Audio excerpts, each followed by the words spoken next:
अस्सलामुअलैकुम, बोल न्यूज़ खुशामदीद। मैं हूँ शर्जील अरशद। मैं हूँ अनविशा सलीम। हेडलाइंस आपने जानी। बुलेटिन का बाकायदा आगाज करते हुए सबसे पहले आपको बताएं कि पाक अफगान जंग बंदी बरकरार रखने का मिशन, पाकिस्तान और अफगान तालिबान के दरमियान मुज़ाकरात का तीसरा दौर जारी। मसालिहतकारों की अलग मुलाकात के बाद दोनों वफूद आमने सामने बैठे।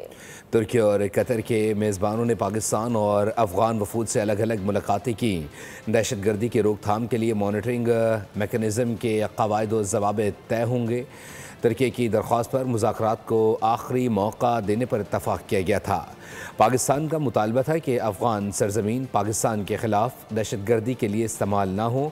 आज होने वाले इजलास में मॉनिटरिंग मेकनिज़म और इसके कवायद व ज़वाबित पर बात हो रही है। मुज़ाकरात में पेशरफ्त का इम्कान किसी भी सूरत रद्द नहीं किया जा सकता। मुज़ाकरात कामयाब नहीं हुए और दरअंदाज़ी होती रही तो फौजी ऑपरेशन आखिरी हल होगा। हमारा एक ही मुतालबा है, अफगान सरजमीन से दरअंदाज़ी बंद हो।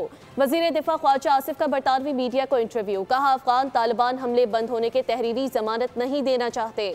भारत का काबुल पर असर रसूख है, वो नहीं चाहेगा कि मुज़ाकरात कामयाब हो। भारत की ख्वाहिश है वो पाकिस्तान को दहशत गर्दी में उलझाए रखे। वज़ीर आज़म हाउस में सियासी राबतों का सिलसिला तेज़। 27 तरमीम पर तफाक़े राय के लिए मुशावरत जारी है। MQM, मुस्लिम लीग, काफ और इस्तेहकाम पाकिस्तान पार्टी के वफूद ने वज़ीर आज़म शहबाज शरीफ से अलग अलग मुलाकातें की हैं। वज़ीर आज़म ने आर्टिकल 140A से मुतालिक मुजवज़ा निकात पर इत्तेहादियों का एतमाद में लिया। बलूचिस्तान अवामी पार्टी का वफ़द भी वज़ीर आज़म हाउस पहुँचा, जहाँ बलूचिस्तान की नशिस्तों में इजाफ़े का मुतालबा पेश किया गया। वज़ीर आज़म ने इत्तेहादी जमातों के तमाम मुतालबात पर गौर की यकीन दहानी कराई है। 27वीं आईनी तरमीम पर इत्तेफाक राय के लिए वज़ीर आज़म हाउस में सियासी गहमा गहमी उरूज पर। शहबाज शरीफ के सियासी राब्ते तेजी से जारी हैं। MQM का वफ़द वज़ीर आज़म से मिला। गवर्नर सिंध कामरान टिसोरी, खालिद मकबूल सिद्दीकी, मुस्तफ़ा कमाल, फारूक सत्तार, अमीनुल हक और ख्वाजा इजहार भी मुलाकात में शरीक थे। वज़ीर आज़म ने वफ़द को तरमीम के नुकात पर एतमाद में लिया और आर्टिकल 140A से मुताल्लिक बिल को आईनी तरमीम का हिस्सा बनाने की यकीन दहानी कराई। मुस्लिम लीग काफ के चौधरी सालिक हुसैन भी अपनी टीम के साथ वज़ीर आज़म हाउस पहुँचे। वज़ीर आज़म ने वफ़द को तरमीम के अहम पहलुओं से आगाह किया और आइंदा लाहे अमल पर मुशावरत की। इस्तेहकाम पाकिस्तान पार्टी के सदर अब्दुल अलीम खान और वज़ीर मुमलिकत ओन चौधरी ने भी वज़ीर आज़म से अलग मुलाकात में अपनी तजावीज़ पेश की। मुशावरत में हुकूमत की जानिब से इसहाक डार, अयाज सादिक, ख्वाजा आसिफ और आज़म नसीर तारड़ समेत दीगर रहनुमा शरीक रहे। उधर बलूचिस्तान अवामी पार्टी का वफ़द भी वज़ीर आज़म से मिला। खालिद मक्सी और सेनेटर मंसूर काकड़ की क़यादत में आए वफ़द ने बलूचिस्तान की नशिस्तों में इजाफे का मुतालबा किया, जिस पर वज़ीर आज़म ने मुकम्मल गौर की यकीन दहानी। रहनुमा पीपल्स पार्टी शाजिया मरी का कहना है कि पीपल्स पार्टी सूबों को दिए गए इख्तियारात वापस नहीं ले सकती। हम NFC और सूबाई खुद मुख्तारी से पीछे भी नहीं हटेंगे। मीडिया से गुफ्तगू में उनका कहना था कि CEC का इजलास शेड्यूल नहीं था, लेकिन कुछ बातें ऐसी हुई कि इजलास बुलाना पड़ा। इजलास में आसिफ सरदारी भी शिरकत करेंगे। शाजिया मरी ने कहा कि वो ऐसे किसी शख्स के बयान पर रद्द-ए-अमल नहीं दे सकती जो उनकी जमात का हिस्सा नहीं। और अगर हुकूमत हमसे ये तवक्का करती है कि हम उनके प्रपोज़ल को सुनकर उसे मान ले, तो ये मुमकिन नहीं है। सूबों को दिए गए इख्तियारात कभी भी पीपल्स पार्टी वापस नहीं ले सकती, ना ऐसे किसी प्रपोज़ल पर हामी भर सकती है। जो हम बातें सुनते हैं कि जी 18वीं तरमीम की बात होगी या NFC के शेयर की बात होगी, तो इसमें पीपल्स पार्टी का बहुत क्लियर मौक़िफ़ है कि इससे हम कभी भी पीछे हटने वाले नहीं हैं। जो नुकात हमारे चेयरमैन ने रखे हैं, ये उनकी जानिब से आए हैं। पाकिस्तान पीपल्स पार्टी की सेंट्रल एग्जीक्यूटिव कमेटी ये समझेगी कि इन मामलात पर हमें मजीद डिस्कस करना है, तो ये मीटिंग आगे भी जा सकती है। किसी ऐसे शख्स की स्टेटमेंट पर रिएक्शन नहीं दे सकती जो हमारी जमात का बाकायदा हिस्सा नहीं है और हमारी सेंट्रल एग्जीक्यूटिव कमेटी में भी नहीं है। और 27वीं तरमीम पर मुलाकातें मुशावरतें ज़ोर पकड़ गई हैं। चौधरी शुजात हुसैन का घर सियासत का मरकज़ बन गया है। साबिक वज़ीर इत्तलात फवाद चौधरी, साबिक गवर्नर सिंध इमरान इस्माइल और महमूद मौलवी ने मुलाकात की। मुलाकात में मुल्क की मजमूई सियासी सूरत हाल पर बातचीत हुई। फवाद चौधरी ने कहा, चौधरी शुजात हुसैन ने लोगों को आपस में जोड़ा है। चेयरमैन पीटीआई बैरिस्टर गोहर ने 27वीं तरमीम को गलत करार दे दिया। कहा कि तरमीम का मुसवदा अभी तक सामने नहीं आया। 26वीं तरमीम पर दिखाया गया मुसवदा मंजूर करदा मुसवदा से मुख्तलिफ था। आईनी अदालतों की पहले ही मुखालफत की थी, अब भी करेंगे। 27वीं तरमीम का है, अभी तक तो अंदाजा नहीं है कि उसके तदफाल क्या है, क्या क्या कुछ चीज़ें उसमें है। अभी हमारे पास कोई मुसवदा नहीं है। जो वर्शन हमारे साथ शेयर हुआ था उस वक्त स्पेशल कमेटी थी और जिस वक्त फिर सेनेट में प्रेजेंट हुआ उसमें फ़र्क था। लेकिन हम ये कह रहे कि 26वीं तरमीम भी गलत थी और 27वीं तरमीम भी गलत थी। लास्ट टाइम भी जो कॉन्स्टिट्यूशनल कोर्ट आया उसमें हमारा ऑब्जेक्शन ये था। पीपल्स पार्टी की सेंट्रल एग्जीक्यूटिव कमेटी के इजलास इस वक्त जारी है। हमारे नुमाइंदे इस वक्त मौजूद हैं। क्या इनसाइडर इन्फॉर्मेशन जानते हैं फात चौधरी से? फात बताइएगा।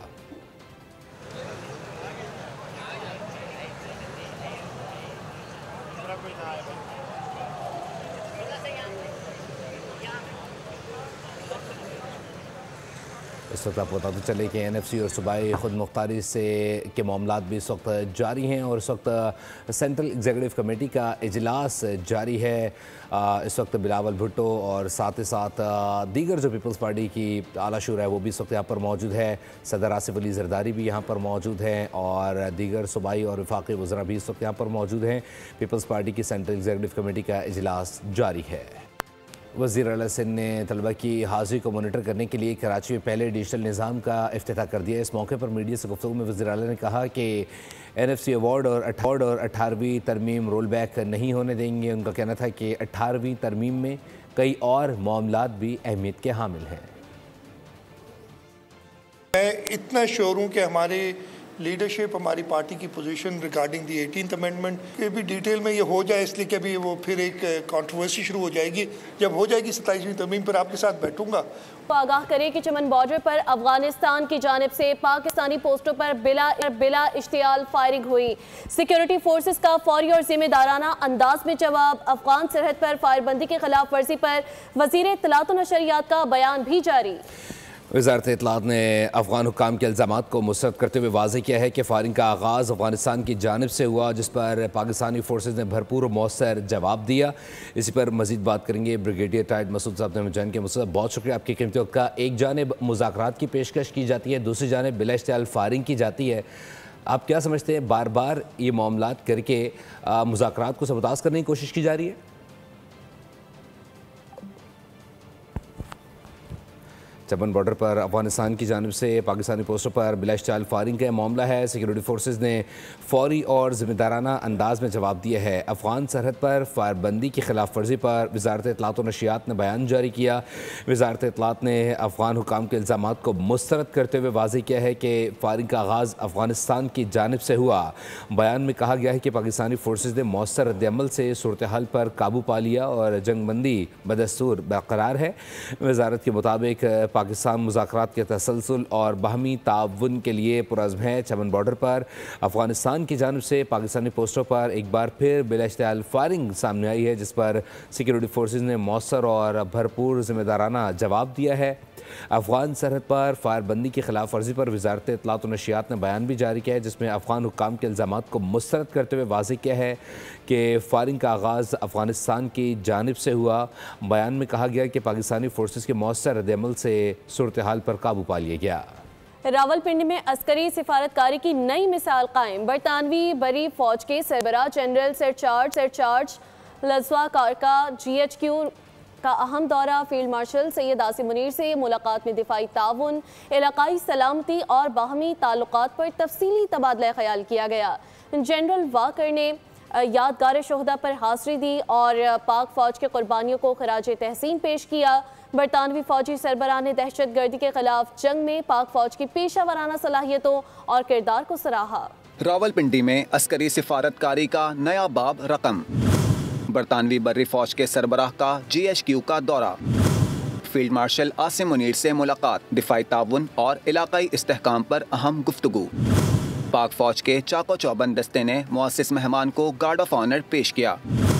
जनरल वॉकर ने यादगार शहदा पर हाज़िरी दी, फूल चढ़ाए और पाक फौज के शहदा को खराज अकीदत पेश किया। उन्होंने chief of army staff field marshal Syed Asim Munir से मुलाकात की। मुलाकात में इलाकाई सलामती की सूरत हाल, बाहमी दिलचस्पी के उमूर और दिफाई ताउन के फरोग पर तफसीली गुफ्तगू हुई। ISPR के मुताबिक दोनों रहनुमाओं ने इत्तेफाक किया कि पाकिस्तान और बरतानिया के दरमियान दिफाई ताल्लुकात बाहमी एतमाद, तजुर्बे के तबादले और तरबियती ताउन पर मबनी हैं, जिन्हें मज़ीद मजबूत बनाने की ज़रूरत है ताकि खित्ते में पायदार अमन के मकासद हासिल किए जा सकें। बरतानवी फ़ौज के सरबराह ने दहशतगर्दी के खिलाफ जंग में पाक फ़ौज की कुर्बानियों और कामयाबियों को सराहते हुए कहा कि पाकिस्तानी मुसल्लह अफवाज ने मुश्किल हालात में गैर मामूली पेशावराना महारत का मुजाहिरा किया है, जो वाकई काबिल तारीफ़ है। और ज़िला कर्क में पुलिस और CTD की कार्रवाई में कलदम तंजीम का ख़तरनाक कमांडर मारा गया है। तर्जुमान खैबर पख्तूनख्वा पुलिस के मुताबिक कर्क के इलाके अम्बेरी कला में मुश्तरका कार्रवाई के दौरान कलदम तंजीम का कमांडर हकीम निसार तवील मुकाबले के बाद हलाक कर दिया गया। 4 घंटे तक जारी रहने वाली कार्रवाई में 3 पुलिस एहलकार ज़ख्मी हुए। तर्जुमान के मुताबिक हलाक कमांडर दहशतगर्दाना सरगर्मियों के इस नेटवर्क का सरगना था, जो न सिर्फ खैबर पख्तूनख्वा बल्कि पाकिस्तान में खुदकुश धमाकों, टारगेट किलिंग जैसी कार्रवाइयों में मुलव्विस था। कुछ बात मैच की तो दूसरे एक रोज़ा मैच में जनूबी अफ्रीका की पाकिस्तान के खिलाफ मुस्तहकम पोजीशन है। विनिंग ट्रैक पर प्रोटीज की मुसलसल पेशकदमी। ओपनर्स ने 81 रन्स का मुस्तहकम आगाज फराहम करके जीत की बुनियाद रखी। पाकिस्तानी बॉलर्स कोई तासुर कायम करने में नाकाम रहे। मेहमान बैटर्स को रन्स में तेजी से इजाफा करने से रोक ना सके। क्विंटन डिकॉक ने शानदार सेंचुरी मुकम्मल कर ली। फ्री टॉरेस 46 रन बनाकर आउट हुए। टॉनी डी ज़ोर ने सेंचुरी से अपना हिस्सा डाला। न्यूज़ स्टूडियो से फिलवक्त के लिए इतना ही। मज़ीद अपडेट्स के लिए विजिट कीजिए bolnews.com। आप देखते रहिए बोल न्यूज़। सब्सक्राइब करें और बेल दबाएं ताकि कोई खबर रह न जाए।